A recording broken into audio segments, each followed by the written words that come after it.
าวคนเลย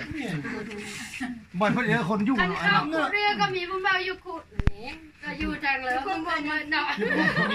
ก็มีผู้บ่าวแน่นอน อยู่คุแล้วก็มี นี่ผู้บ่าวแต่เขาบ่เคยเห็นเดียวเนาะ เพราะว่าเฮือนผู้หญิงอยู่เฮือนผู้หญิงผู้ชายอยู่เฮือนผู้ชายเนี่ยเขาเจออยู่ บ่คืออยู่นี่แหละอยู่นี่อย่าไปพบเลยนะ ตอนเขาเป็นเมื่อนั้นเขา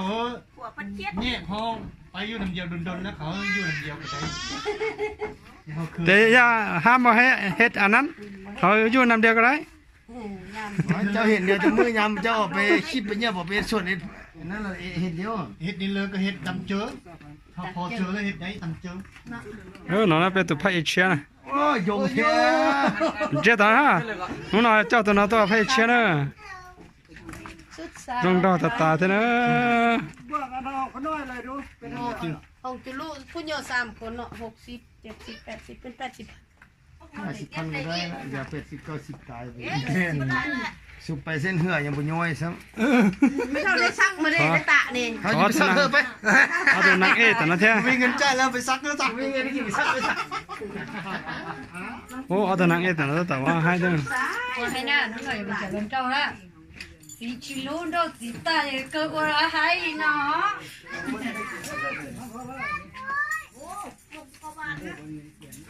เอ้า 8เป็น90 ได้บ่ได้เลยเท่านั้นแหละเป็น90 บาท อันผู้น้อย3 คน4กับอีน้อย5ผู้เยอะ6ผู้เยอะ นี่จะคนว่า ผู้เยอะ3 คน 1 2 3ก็อีนี่ 103เป็น6 6เป็น6 คน แม่อันนี้เราเดี๋ยวให้ดูดู แล้วก็ เอาไปเท่าตึ้ง1,000ก็ได้เลยสิตึ้ง1,000 เป็นพันนึง เอ้าจังเลย โอ้ยตอนนี้ รู้แล้วเขาจ่ายมาจะไม่เป็น ซื้อตอนนี้จ้ะแล้วนั่นแหละมาเป็นโบราณนะ ตัวชิตาเป็ดถั่วนะ เมา มา เรียกมาเพื่อไหมเจ้าเขาจะไปซัก นี่แหละเพราะว่าพี่น้องนั่นแหละเพื่อนก็เลยเนอะอันน้อยน่ะเนอะถ้าเลิกไม่เท่าก็ห้ามาหานี่ละลาย ว่าให้มา ตาสีกระใสเนาะ แต่น้อยนึงนะเพราะว่าไปจะมาอีกเรียงมา จ้าเตะต่อยได้ใช่บ่ ลูกยังมาแล้วมาหา โด พี่ น เท่า ไป เน เลย อะ สิไปมือนึง ที่โดนไปเลยแหละมื้อนี้วันที่30แล้ว เสื้อชาเปิดตรงนั้นนะ เจอเนอะโชคดี ยังเหลือห้องอยู่ที่เนาะ ให้แต่ทานนะ เป็นตัวชิโตเตีย จะจุวันจีเท่าจะให้อย่าให้นั่นนะ ด้านตาเนาะตัวอีวัดไตได้เฉิมรอวัดไตลาวนี่จิตอันเจ้าชีวิตเรานี่ใส่ด่างนี่แหละ วันนี้เจ้าสิมาเปลี่ยนไหมว่าจะเป็นเจ้าสิบิไม่แล้วว่า ใหม่ละ เจ้าชีวิตรุ่นใหม่ ท้องปุ้งปุ้ง ท้องนี่มันท้องเป็นหรือท้องลูกวะ ท้องเบียท้องเงินท้องคำ ท้องเงินท้องคำนะ น้ำและนี่มันสดสุดนี่ล่ะ ที่นอนจะเต้ตัวพระเอกนะเนอะ เราเด้อแต่งตัวเอง อยู่ เป็นคนร้ายพ่อ อยู่เมืองเราเลยแต่งตัวคือคนเราจักเทื่อเลยประเทศเรา คนน้อยงามอันนี้น่ะน้อยนี่น้อยสลัดนี่เนอะน้อยมีเสน่ห์เนอะรู้ช่องเงินช่องคำสลัดไหม คนละก็พิษนะ เนอะก็หาผู้เลยก็มักเนอะอันนี้น่ะ เบิ่ง ช่องลูกขึ้น คนไทยเลี้ยงเนาะ ผู้สาวเห็นนะผู้สาวติดเลย คันพี่เขาเบิ่งอันนั้นเบิ่งหนึ่งไปแล้วคือว่างามนั่นนึงเบิ่งสองไปงามที่สอง แต่ละว่าตาเขาคนอันนี้คนมีเสน่ห์ เลยช้อนเลย รอดแล้วนะแม่เดี๋ยวก็แต่งตัวที่นอน อาจจะกระหม่อมด้วยเหมือนกัน พี่น้อย有ที่อี啊有手拿掉有手握叫我们老枪 คนนึงอีกคนเนี่ยนึงคนนึงอีกคนนึงแหละบุเป็นมุ้งแล้วเนอะวันนี้นะเป็นผู้เหล่าแล้วเนอะ ประเทศลาวแล้วนี่น่ะแม่นประเทศไปเลย แม่ไอ้กันชนเผ่ามุ้งเนอะ ชนเผ่าหันบ่จำกัดละแต่ว่าประเทศลาวเชื้อชาติลาวนี่น่ะ có đứa nào chị liếc không có gì có nào chị liếc thêm một đâu cả liếc chậu đợi nữ chậu đó ได้เตี้ยวว้าได้เนาะเสือว้านี่ เดี๋ยวเอานั่นสิเต้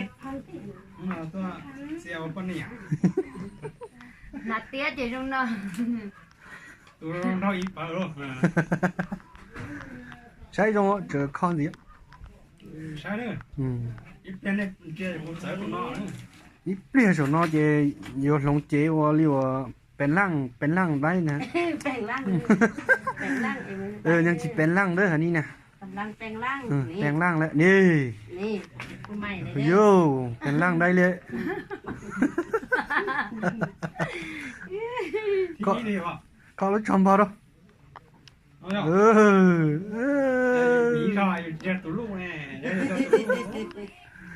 เสียขอปลาใจจีชัวหังเถอะ ปลา ได้จีได้อันนั้นสูบลมเฮิบท้องเหยื่อนิดนึง จีว่าปลาเป็นดาวๆนี่ดาวๆแล้วจียงเมย์นี่จังยง จงเงินมา มึงอะไรเด้ มาบีเด้อ ทำไมมาอีก เอาหูปลายเบอร์แน่ มาก็มานี่เลย มาแล้วมาหาเขาดิ โอ้ยผมมานี่สิไปใจเนาะ เป็นเงินยาวนะ มาแค่มาแล้วต้องเอฟรีเด้ ท่านจะแค่เมื่อแค่เมื่อเท่าละคนละคน แม่มาแล้วแม่ชวนมาเมื่อรู้จักไง นี่เราจะมอดรักกันต่อเข้าเราโอ้ไปเอาเสียกัน จะให้ชิยองคนตา อีจ้าเนี่ยได้นะ รักกันสีเต้นมา ช่วย แกนลาวเลย เป็นเราเป็นคนเราเนี่ย บอกแคนเดอร์นี่นะ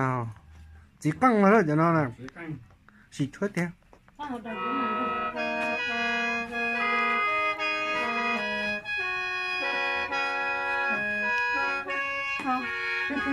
โอ้เจอที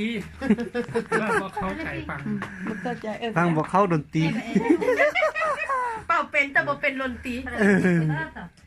โชดต่อสีอ่ะ ก็เสีย เสียสีจอ